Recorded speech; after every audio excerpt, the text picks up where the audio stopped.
It's Wednesday, May 14, 2025. I'm Albert Mohler, and this is The Briefing, a daily analysis of news and events from a Christian worldview. So many interesting things with worldview dimensions swirling around us, and perhaps today we can take a look at some of these. I'm going to start with the fact that the United States and China have indicated at least the beginning of a joint process to lower tariffs and to ease tensions on both sides. And so just about everybody saw this coming. The White House has made statements saying that it is doing this because of its determination to try to reach a proper accord with China, and it insists that the U.S. is not backing down. However, at least to some extent, that's exactly what the U.S. is doing. On the other hand, this is not a one-way situation. By definition, it's a bilateral relationship. So China's got to back down a bit as well. I don't think anyone knows exactly what's going to come out of this, but the point is, we are living in a world that's being transformed before our eyes. The world order, and every particular moment in the modern world has some understanding of world order. The current world order is being threatened by all kinds of disequilibrium. And so it's interesting to note that if you look at the end of the 20th century, people, particularly in the West, were fairly certain that we had entered a period of unprecedented prosperity and peace. The fall of the Soviet Union, the fall of the Berlin Wall, other major events seemed to indicate what one famous historian, Francis Fukuyama, said was the end of history. History had simply ended with this, a new permanent or seemingly permanent stability. Well, it didn't last. It didn't last long at all. Now, on the trade and tariff issue, there is no doubt that what was known as the basic economic theory of neoliberalism had really won the day, particularly in the West, but also in much of the developing world, and especially in the fastest part of the developing world. And so you go to places like the Pacific Rim, quite honestly, there was an understanding that emerging nations faced an unprecedented opportunity. And you also had Western consumers who pretty much liked the picture, moving in their direction as well. And you add the internet and big platforms selling things that were available from far away, low shipping costs with giant container ships, meaning that you could order something and it could come from far off around the world. You could have it fairly quickly, and you could have it fairly inexpensively, and in some cases, remarkably inexpensively. But something else to note is the politics of all of this. Let's just start right here in the United States. We're used to clean-cut political issues. We're used to having the Democrats on the liberal side, the Republicans on the conservative side, and we're pretty much accustomed to a lot of issues just falling out that way. So you have a liberal Democrat, well, you can predict an awful lot. Indeed, I would say still comprehensively most of what that candidate or office holder is going to represent. Similarly, a conservative Republican lines up in very predictable ways. The polarization that is a part of the cultural conflict in our nation over the last several decades has produced a pretty evenly understood contrast when it comes to the left and right in the United States. But there's some issues that don't work out predictably in terms of that polarization. And at least on some economic questions, it is clear that there are some on the right, some who are Republicans, who are beginning to raise basic questions about what's been known as neoliberal economics. And they're beginning to ask whether or not it has been good for people. And you also have people on the left who are beginning to ask, at least some are beginning to ask, whether some of the economic overextension that the welfare state and the giant administrative state have caused will be sustainable. Now, that doesn't mean there's necessarily any common ground here, but it does indicate that the situation's more complicated than we might first think. Now, all this comes to the fore right now because of legislation, and eventually it's going to draw in both houses of Congress. The big action right now, at least immediately, appears to be in the House of Representatives, and the question is, what about that big bill that the president has called for that will rein in spending and at the same time also bring about a continuation of tax cuts that were enacted during the first Trump term in office? Now, there are huge economic factors involved here, some huge worldview factors as well. For one thing, one of the issues that has risen to headline status is controversy over Medicaid. Medicaid is the massive federal health care insurance program for those who are low income. They are defined as low income. And of course, that is extended to those who are the dependents of someone who has low income or a family that is judged to have low income. And this is a program that began in the federal government in 1965 as a part of the Great Society of then-President Lyndon Baines Johnson. It was considerably expanded again in 2010 with the Affordable Care Act under President Obama. And so some on the right have said from the beginning that what is really going on here is an effort to try to have national health care, basically some form of socialized medicine through the back door, if not through the front door. And the vast expansion of Medicaid funding, and that has come with some interesting developments even during the 4 years that Joe Biden was president of the United States.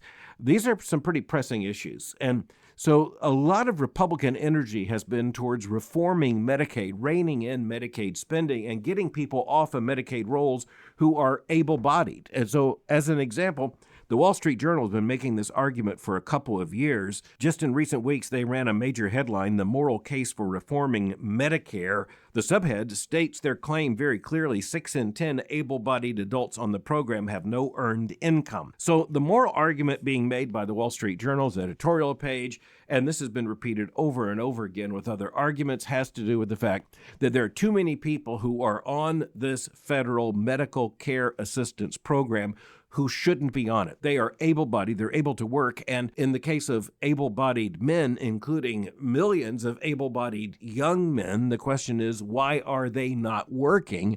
Otherwise, taking responsibility for themselves and contributing to society, why are they, proverbially, as some have described, in their boxer shorts playing video games in their mother's basement when they should be working? But there's also right now an internal debate among the Republicans, and it's going three ways. Very interesting to watch, and even in coming days, it's likely that this is going to become even more clarified. So there's a middle argument. The middle argument is the responsible Republican proposal is that the budget be cut, that federal spending be limited, and by the way, in actual mathematical terms, it is almost never limited. It is just a reduction in one sense of how much expansion might take place. There are some conservatives who are calling for actual reductions. It's very hard to pull off. Of course, it's a laudable goal. And so even as you have the central message of the Republican Party being that the party will simultaneously bring about continued tax deductions and also at the same time will bring about reductions in federal spending, you have some on the right, some budget conservatives among Republicans who are saying, this isn't honestly anywhere near far enough. This is grossly inadequate. The proposal that is coming out of the Republican leadership is just not acceptable, not enough. It's not going to bring about any genuine change. You also, at the same time, though, have another group, including some Republicans in the Senate and in the House. At this point, it appears more influentially in the Senate, who are saying, I'm not certain if we are looking at this rightly, we should call for a reduction of Medicare spending. Now, on that side of the argument, there are two interesting moral points being made. Point number one, we do not want people to be medically vulnerable.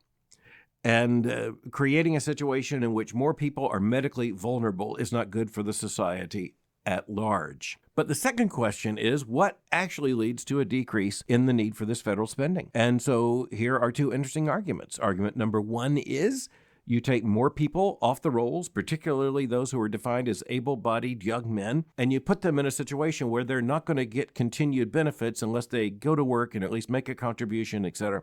Of course, even as I would argue, that's a very strong argument in moral terms. It's not so clear, given the complexities of the federal bureaucracy, how all that works out. But the other argument coming along here is, okay, so you begin to take people off of the Medicaid program, and then they don't seek medical care. They don't go to doctors when they're sick. And so then you have a mushroom of catastrophic medical situations that show up at hospitals and end up on the tax rolls anyway. So saying you're going to save money over here, you may well be causing even more spending over there. But then you have people look at this and say, well, that's exactly what we told you would happen when you create these very large social support programs. Then eventually more people get on the programs, fewer people get off the programs, more and more the federal budget goes to these programs and get even defined as entitlements.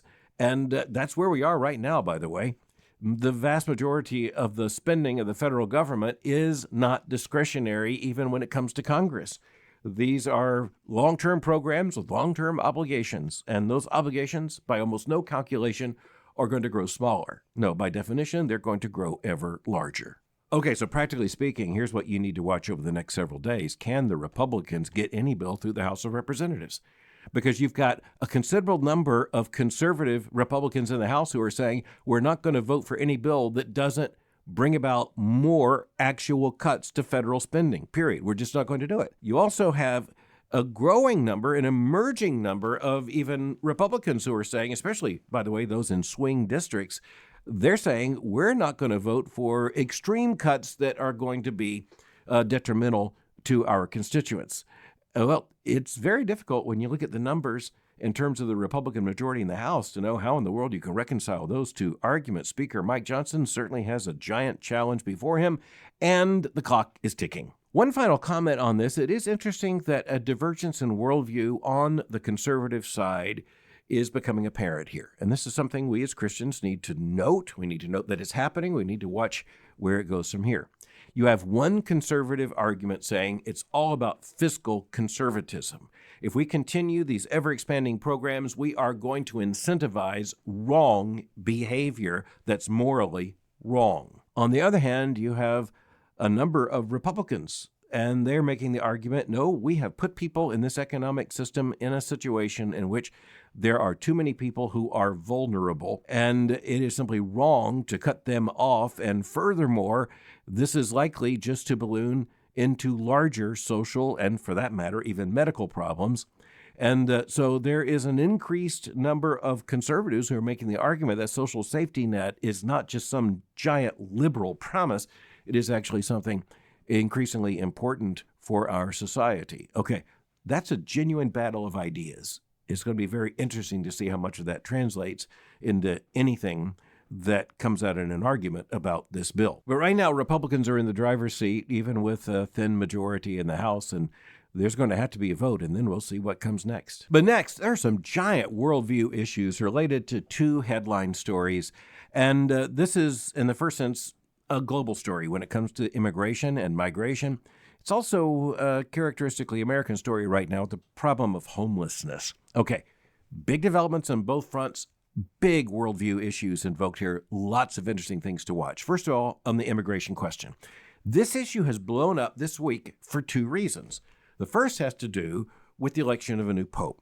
And Pope Leo XIV has indicated that he wants to continue the emphasis of the previous pope, Pope Francis, when it comes to contending for nations having responsibility to take care of migrants and basically a pro-immigration policy. And it was not very defined by the Vatican. We're going to see more about that. But the other thing is that you have actual governments, and in some cases, well, for example, in the United Kingdom, in Britain, the government, even with a Labour, that's a very liberal government, it has had to come back and say it's going to rethink the entire migration and immigration question because the current system is unworkable. So here's an interesting development on this front. The election of the new pope just gives us an historical marker to think about how things have changed. Motoko Rich, reporter for the New York Times, offered an article, the headline, "For Catholics, he's a holy father. For the world, he is a robust voice." And obviously looking at the transition with the new pope. The interesting thing is this. In the article about the new pope, the reporter in this case recognizes that there has been a vast change in terms of the global conversation on migration and immigration since Francis came to office something like 13 years ago.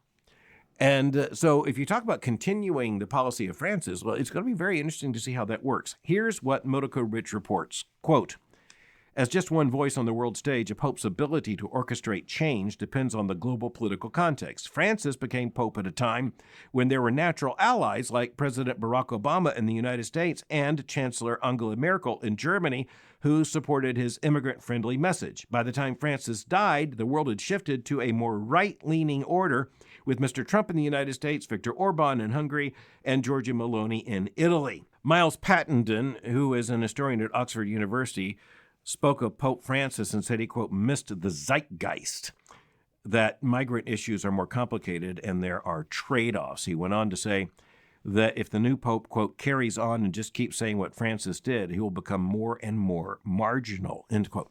I think that's a very apt, a very accurate statement. And one of the frustrations I've always had is when you have a pope making statements on an issue like migration or immigration, they pontificate, literally in this case. They offer a pontifical opinion moralizing on this issue, but they never have to say exactly what they believe the right policy should be. And so governments actually have to operate by policies. And so the Prime Minister of the UK, Keir Starmer, who is, of course, head of a Labour government, a liberal-leaning government there in Britain, he has to answer to the British people. And the British people are saying, we do not think our current immigration policy, the current policy in terms of migration to the United Kingdom, is sustainable. They're putting political pressure. When you have someone like Keir Starmer, head of a Labour government, saying we're going to have to start restricting immigration, folks, that's a major turning point. And the election of Donald Trump in the United States reflects exactly the same impulse. And so even when you have the Trump administration taking rather draconian action, the fact is that the vast majority of the American people are clearly in support of the White House on this issue, which is one of the reasons why virtually no major figure, even in the Democratic Party, is going out on much of a limb on this issue. The numbers in the population are just really clear. But from a Christian worldview perspective, this also raises some interesting questions. What exactly are the moral issues involved here? When you talk about migration, you have movements of people from some parts of the world to other parts of the world. And then, of course, you have some defined as economic refugees, some as political refugees. And then you have patterns of immigration that any honest person would say are basically just commercial. They're about economic issues rather than about threats to human life and human dignity. All this gets mixed together. You take a group like the United Nations, you would think their job is to mix these things up. Moral imperatives cited all the time with no particular guidance that's helpful at all when it comes to policy. In the United States, we have administration after administration that has failed on this issue. And that leads to a lot of frustration. That's one of the reasons why Donald Trump was elected to a second term in office. It was because a considerable percentage of Americans were so concerned about the migration and immigration issues, and especially an uncontrolled southern border in the United States. The fact is that President Trump knows he has the vast majority of Americans behind him on these issues. And it is interesting. This is a global phenomenon. It's really interesting that professor at Oxford University points out that if the new pope simply keeps offering the platitudes of the old pope, he is going to recognize no one's listening. But as a Christian, I want to acknowledge it isn't really clear what specifically should be the boilerplate Christian approach to these issues. And it is because they are so complex. For one thing, you can have some people who will say, and some people on the theological left, and you hear some, I would say, just left-wing evangelicals say, well, it's our responsibility to take care of migrants and to do this and to do that. The problem is that incentivizes even more people to come into a system in which, frankly, there is no assurance that they will be better off. Furthermore, you also have the existence of nations and politically identified as nation states, and I do believe their first responsibility is to their own citizens in terms of safety, security, order, and yes, the adequate foundation for sustainable life. And the fact is that just incentivizing people all over the world to move all over the world for reasons that in many cases can't even be documented creates a problem that is likely to result in a lot more, much greater human suffering rather than less. You can pontificate from the Vatican, that doesn't change the situation on the ground. And to be honest, an awful lot of politicians on the ground, and this includes both in the United Kingdom and in the USA, they have learned that if you listen to those voices, you miss the voice of the voters, and that means pretty soon you're out of office. But again, I have to come back and say, just from the perspective of a biblical worldview, of Christian ethics, it is not really clear how you can have some kind of massive policy that's going to fit all these situations. The reality is that we live in a broken world, and this is a part of that brokenness, but it is also clear that most citizens of nation states understand that the preservation of that nation state is a legitimate end. And I think even looking at a global phenomenon, it doesn't make sense that we incentivize people to leave everywhere in the world, to go anywhere in the world they might think would offer greater opportunity. That just doesn't work. But the other issue I want to talk about is homelessness. And this is a domestic issue in the United States. It is found elsewhere, but laws of different nations relate to this question in different ways. So in this case, in terms of worldview consideration, I want us to just think about the United States of America. And we have a homelessness problem in the United States. It's disproportionate. For instance, did you know that 1/2 of all the persons who are probably rightly defined as legally homeless right now, are in the state of California. And so one state, about half of all the homeless. So the problem is going to be more acute in California than elsewhere. Okay, ask a quick question. Why does California have about half of the homeless population of the United States? Well, the answer to that's pretty easy. Has a lot to do with climate, but it also has to do with political climate. Has a lot to do with the fact that it's easier, just in climatological terms, to be homeless in much of California than in other areas of the country. But it's also true that in political terms, it has been quite advantageous to be homeless in California. And this has led to social disintegration. The Christian worldview affirms that one of the most primary responsibilities given by God in the gift of government as a part of creation is to establish order and to execute justice, to uphold righteousness. And when you look at homelessness, you see where a lot of governments have simply abdicated that responsibility. You go to places even as famous as San Francisco, and visiting San Francisco used to be a big thrill. But increasingly, the problem of homelessness, particularly in the downtown area of San Francisco, it has led to a situation in which you never know who you're going to step around or what you're going to step in. And it leads to a situation in which, quite frankly, disgusting things are happening that just are not conducive to, let's just say, tourism, or to that matter, for downtown business, which is one of the reasons why even an iconic company like Nordstrom there in San Francisco is pulling out of the city center. All right, so let's just consider the Democratic Party in this case. There is a big debate in the Democratic Party over these issues. And the interesting person to watch here is the Democratic governor of California, Gavin Newsom, who clearly, just in case you didn't get the message already, would like to be the next Democrat at 1600 Pennsylvania Avenue. He sees himself in the White House. And we've seen him start a new podcast, start talking to conservative figures. Here's a headline for you, the New York Times, quote, Newsom presses cities to ban homeless camps, escalating a crackdown. Now, again, the article is very interesting. Shawn Hubler is the reporter in this case. And it's not just Gavin Newsom. It's not just about his national aspirations. It's also about the breakdown of order, to the extent that the governor of California is saying that cities and local governments there are going to have to get with the program and crack down on homelessness and apply the law, which says that you just can't camp out in public space with everything that entails. The New York Times tells us, quote, California is home to about half of the nation's unsheltered homeless population. By the way, let's just stop there. Rather than homeless, now you have unsheltered population. That's a shift in moral terms. Back to the article, quote, a visible byproduct of the temperate climate and the state's brutal housing crisis. Last year, a record 187,000 people were homeless in the state. According to the Public Policy Institute of California, 2/3 were living unsheltered in tents, cars, or outdoors. The next paragraph's interesting, quote, Mr. Newsom cannot force cities to pass his model ban, but its issuance coincides with the release of more than $3 billion in state-controlled housing funds the local officials can use to put his template in place. The call to outlaw encampments statewide by one of the best-known Democrats in the country suggests a shift in the party's approach to homelessness, end quote. Yes, it does. It probably reflects a shift in Governor Newsom and his own political calculation. It might also be something dawning on national Democrats, which is why, at least at this point, very few of them have jumped on the bandwagon to oppose this kind of policy.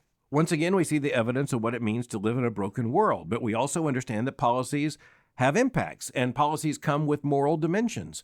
If you have, let's just say, a very lax policy on homelessness, do you increase indolence? Do you increase bad behavior? Do you incentivize persons who do not intend to work and, for that matter, may be suffering from any number of issues that make their economic viability doubtful? Are you incentivizing them to camp out in the middle of your city, or are you seeking to disincentivize that? And by the way, what would be the Christian perspective on this? Again, it's complicated. It certainly has to start once over again with the issue of rightful order. You cannot have a functioning civilization if you incentivize and allow for disorder. Furthermore, if you incentivize not working, guess what you're going to get? More not working. If you incentivize living in the middle of a park and begging people for money, then guess what? More people are going to move to your state, to move to your town, to sit in that square and ask people for money. One of the efforts in previous decades was to try to medicalize all of this But that hasn't worked out very well either, because at heart, it's not a medical problem. No doubt some people are suffering from very serious medical situations and also psychiatric situations. But here again,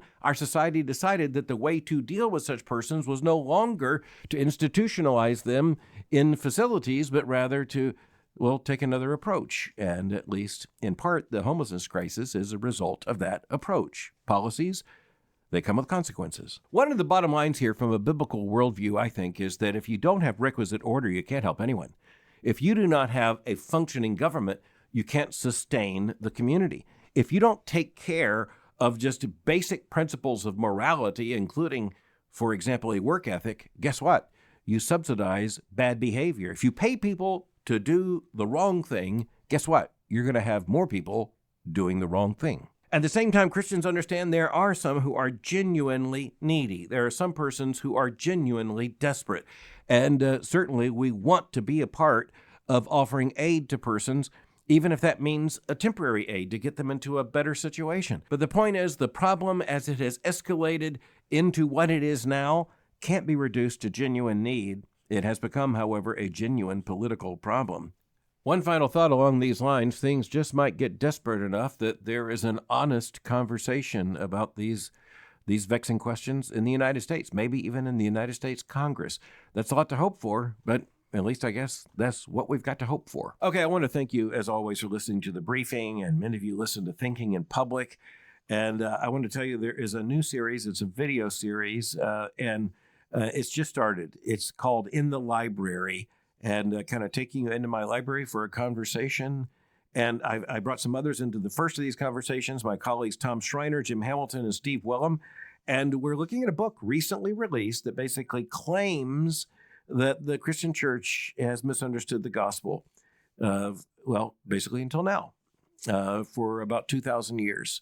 And it's a book that says that somehow the divide between Catholicism and Protestantism can just be overcome with a new understanding. And so we take that on. And so we ask the question, has the church misunderstood the gospel for 2,000 years? Let me just cut to the quick and tell you the answer is no, but I think you'll find the conversation very interesting. In the library, to subscribe at YouTube, just subscribe at Albert Mohler Official. All right, many more will be coming in the fall. Thanks for listening to The Briefing. For more information, go to my website at albertmohler.com. You can follow me on Twitter or X by going to twitter.com/Albert Mohler. For information on the Southern Baptist Theological Seminary, go to sbts.edu. For information on Boyce College, just go to boycecollege.com. I'll meet you again tomorrow for The Briefing.